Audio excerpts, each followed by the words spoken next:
I think, look, this is a conversation that we've been having for at least a year or longer with Indigenous communities.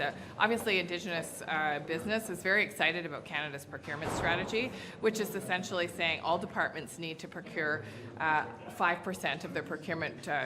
We have a 5% procurement target so that Indigenous peoples have an opportunity to grow their businesses as a result of Government of Canada spending. The challenge is always identifying who's Indigenous, and of course we have criteria around Indigenous-owned, majority Indigenous-owned businesses, etc.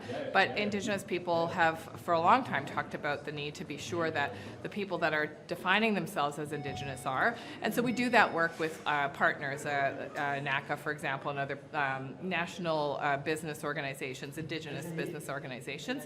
And we are looking at a way that, and we have been for a while, a way that we could either share or transfer that responsibility or opportunities, I might say, to Indigenous partners to manage a list like that for the Government of Canada. But how concerned are you in this case that a company that appears to not be very Indigenous got this list? I'm laughing at the nature of your question. A very Indigenous, sort of Indigenous, not that Indigenous. These are the questions that Indigenous people are asking, and who defines who's Indigenous? There are some ways that the Government of Canada, of course, in our colonial system defines indigeneity, but Indigenous people are saying that they should have the right for themselves to define who's Indigenous, and so we're working through those questions right now.